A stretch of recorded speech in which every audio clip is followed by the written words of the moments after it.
Episode के start में हम मू चैन को देखते हैं जो एक जगह पर छुपा होता है, लेकिन तब वहाँ पर वो एप किंग आ जाता है जो उसे ढूंढते हुए यहाँ तक के आ गया था। और जैसे ही उसे मालूम पड़ जाता है कि मू चैन एक पत्थर के पीछे छुपा है, वो उसी तरफ बढ़ने लगता है। इसलिए मू चैन अपनी पावर्स को एक्टिवेट करते हुए उससे लड़ने के लिए तैयार हो जाता है, लेकिन वो उससे लड़ता इससे पहले ही वहाँ पर एक बहुत ही बड़ा और भयानक बीस्ट आ जाता है जो इस गुफा में रहता था।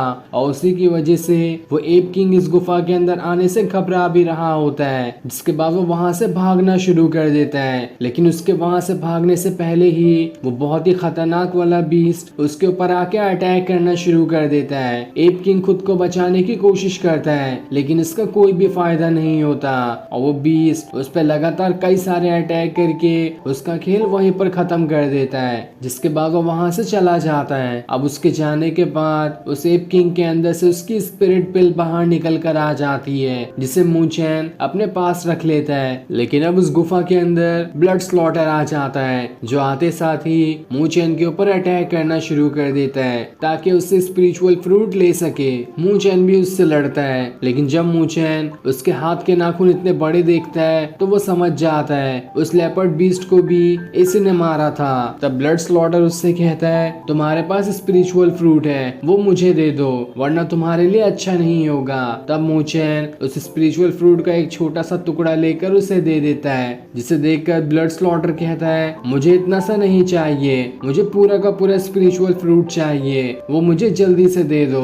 लेकिन तब मू चैन उसके ऊपर एक बॉटल फोड़ देता है जिसके अंदर से अजीब गैस निकलकर ब्लड स्लॉटर के ऊपर ही लग जाती है, जिसके बाद मू चैन वहां से भागना शुरू कर देता है। लेकिन ब्लड स्लॉटर अब भी उसका पीछा कर रहा होता है, इसलिए अब वो दोनों एक दूसरे से लड़ना शुरू कर देते हैं, जहां दोनों के बीच काफी जबरदस्त फाइट होती है। ब्लड स्लॉटर भी कुछ कम पावरफुल नहीं दिखाई दे रहा था, वो लगातार कई सारे अटैक मू चैन पे किए जा रहा होता है और ये फाइट दोनों बराबरी की लड़ते हैं। लेकिन तब मू चैन अपने डेथ मार्क का इस्तेमाल करता है और उसकी मदद से उस ब्लड स्लॉटर के ऊपर अटैक करना शुरू कर देता है, पर इससे भी ब्लड स्लॉटर को कुछ नहीं होता और वो एक और खतरनाक वाला अटैक मू चैन के ऊपर करने के लिए उसकी तरफ बढ़ना शुरू कर देता है। पर मू चैन इतनी जल्दी कहाँ हार मानने वाला था, वो अपने डेथ मार्क का अटैक काफी खतरनाक तरीके से ब्लड स्लॉटर के ऊपर कर देता है, जिस वजह से ब्लड स्लॉटर इंजर्ड हो जाता है। जिसके बाद मू चैन उससे कहता है क्या तुम जानते हो ये गुफा किसकी है? जिस लेपर्ड ड्रैगन को तुमने मारा था ये उसी की गुफा है और यहाँ पर उसका परिवार रहता है। अभी देखना कि अगर उस बड़े वाले लेपर्ड बीस्ट को तुम्हारे बारे में मालूम पड़ा कि तुम यहाँ पर आ चुके हो तो वो तुम्हें जिंदा नहीं छोड़ेगा। जिस पर ब्लड स्लॉटर कहता है मुझे किसी से भी डर नहीं लगता, लाओ मुझे वो मेरा स्पिरिचुअल फ्रूट वापस कर दो वरना तुम्हारे लिए अच्छा नहीं होगा। लेकिन तभी उसकी बॉडी से अजीब सी स्मेल निकलने लगती है जो कि वही स्मेल थी जिस बॉटल को मू चैन ने उसके ऊपर फोड़ दिया था। और ये स्मेल ऐसी होती है कि वो उस लेपर्ड ड्रैगन को अट्रैक्ट कर लेती है, जिस वजह से वहां पर सीधा लेपर्ड ड्रैगन ही आ जाता है जो ब्लड स्लॉटर के पास आकर खड़ा हो जाता है। ये देखकर ब्लड स्लॉटर एकदम घबरा जाता है कि इस मू चैन ने तो मुझे बुरा फंसा दिया। तब कोई चारा ना देखकर ब्लड स्लॉटर उसके ऊपर अटैक करने की कोशिश करता है, पर इसका कोई भी फायदा नहीं होता। वो लेपर्ड ड्रैगन उसे उठाकर वहां से दूर फेंक देता है, जिसके बाद वो दोबारा से उसके ऊपर कई सारे अटैक करता है और अब तो ब्लड स्लॉटर के अंदर उससे लड़ने की हिम्मत भी नहीं बचती।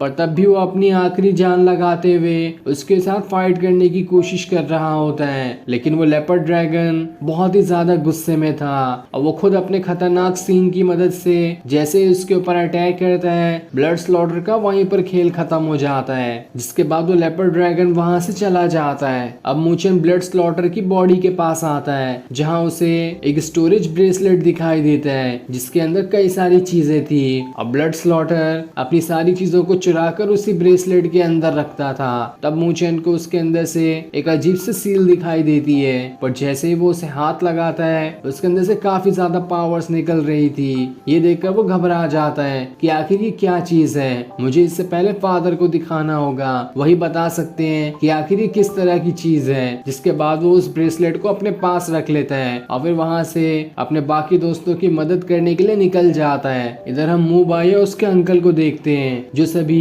पैरों के निशान का पीछा करते हुए उसी गुफा के पास आ जाते हैं जिस गुफा के अंदर अभी मू चैन था, इसलिए सभी वहां से उस गुफा के अंदर ही चले जाते हैं। हैं, जहाँ अंदर आने के बाद उन्हें वहाँ पर ब्लड स्लॉटर मरा हुआ दिखाई देता है। लेकिन ये चीज देखकर वो सभी हैरान थे कि वहाँ पर उसकी स्टोरेज ब्रेसलेट नहीं होती, जिस चीज को लेने के लिए मूबाई का अंकल ब्लड स्लॉटर का पीछा कर रहा था। और इस वजह से वो बहुत ज्यादा गुस्सा होता है कि आखिर किसने इसका स्टोरेज ब्रेसलेट चुरा लिया। तब उसे ब्लड स्लॉटर की बॉडी पर डेथ मार्क का निशान दिखाई देता है। तब ये देखकर मूबाई अपने अंकल से कहता है, ये डेथ मार्क तो सिर्फ मूचेन के पास है, इसलिए मुझे शक है कि इसे मारने वाला मूचेन ही होगा और उसी ने वो ब्रेसलेट भी चुराया होगा। जो सुनकर उसका अंकल तो बहुत ज्यादा गुस्सा हो जाता है। इधर हम क्विंग और बाकियों को देखते हैं, जो सभी उस गुफा के अंदर के सारे एप से लड़ रहे होते हैं। लेकिन वो जितने एप को भी मारते उनकी तादाद उतनी ही ज्यादा बढ़ते जाती है। वो लोग तो कम होने का नाम ही नहीं ले रहे थे। क्विंग और बाकी तो एकदम ज्यादा थक जाते हैं कि आखिर अब इतने सारे एप से वो कैसे लड़ेंगे, क्योंकि उनकी तादाद बहुत ज्यादा थी। लेकिन तब भी वो हिम्मत नहीं हारते और लगातार उन सारे एप से लड़ रहे होते हैं। लेकिन अब देखते ही देखते वो सारे के सारे एप उन सभी के ऊपर भारी पड़ जाते हैं और उन्हें उठा उठा कर दूर फेंक रहे होते हैं, जिसके सामने अब किसी को भी लड़ने की हिम्मत नहीं बचती।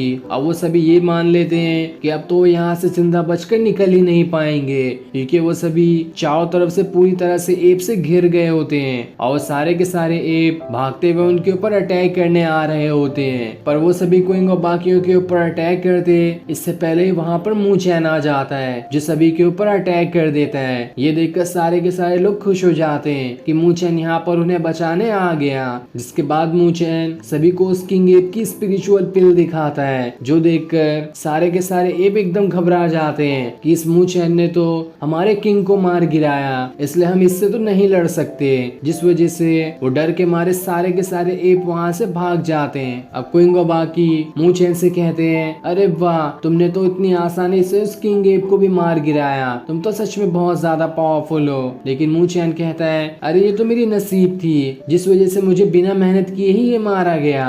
लेकिन तभी वहाँ पर मूबाई अपने अंकल के साथ आ जाता है, जो सभी काफी ज्यादा गुस्से में होते हैं। मूबाई मूचेन से कहता है, मैं यहाँ पर तुम्हें कुछ बताने आया हूँ कि मेरे अंकल उस ब्लड स्लॉटर के पीछे थे, जिसने हमारी काफी सारी चीजों को चुराया था। पर हमें कुछ देर पहले उस ब्लड स्लॉटर की बॉडी मिली है, साथ ही वहाँ पर से वो सारी चीजें भी गायब हैं। लेकिन हमें उसकी बॉडी के ऊपर डेथ मार्क का निशान मिला है, जिसका मतलब साफ है कि तुमने ही ब्लड स्लॉटर को मारा है और उसके सारे के सारे ट्रेजर को तुमने चुरा लिया, इसलिए उसे वापस कर दो, वरना मेरे अंकल तुम्हें नहीं छोड़ेंगे। तब मूचेन कहता है, मैंने ब्लड स्लॉटर से फाइट तो की है, लेकिन मैंने किसी चीज को नहीं चुराया। तब ये देखकर मूबाई का अंकल कहता है, इज्जत से वो चीज वापस कर दो, वरना मुझे जबरदस्ती करना आता है। लेकिन मूचेन कहता है, जो चीज उस ब्लड स्लॉटर के पास थी वो तुम्हारी हो ही नहीं सकती, वो तुम्हारे सेक्ट से तो बिलोंग करती ही नहीं है। ये सुनकर मूबाई का अंकल पूरे गुस्से के साथ उसके ऊपर अटैक करने वाला होता है, लेकिन वो अटैक करता इससे पहले ही यहाँ पर सेक्ट के मास्टर आ जाते हैं, जो मूबाई के अंकल को वहाँ से पीछे धकेल देते हैं। तब वो मास्टर मूबाई के अंकल से कहते हैं, आखिर तुम यहाँ पर आए क्यों हो और यहाँ पर आने के बाद डिसाइपल्स को परेशान क्यों कर रहे हो। लेकिन तब मूबाई का अंकल मास्टर से कहता है, मूचेन ने मेरी कोई चीज चुरा ली है, मुझे वो वही चाहिए। लेकिन वो मास्टर कहते हैं, मूचेन ऐसा कुछ नहीं कर सकता, इसलिए चले जाओ यहाँ से। जो सुनकर मूबाई के अंकल को एकदम ज्यादा गुस्सा आ जाता है और वो मूचेन को धमकाते हुए कहता है, देख लेना मैं तुम्हें नहीं छोड़ूंगा। और इतना कहने के बाद वो वहाँ से चला जाता है। अब मूचेन युन को उस स्पिरिचुअल फ्रूट का हिस्सा दे देता है, जिसे लेकर वो वहाँ से चली जाती है। और फिर युन अपने दोस्तों के साथ अपने आगे के सफर के लिए निकल जाता है। और फिर ये सीन दिखाते ही ये एपिसोड यहीं पर एंड हो जाता है। Thanks for watching.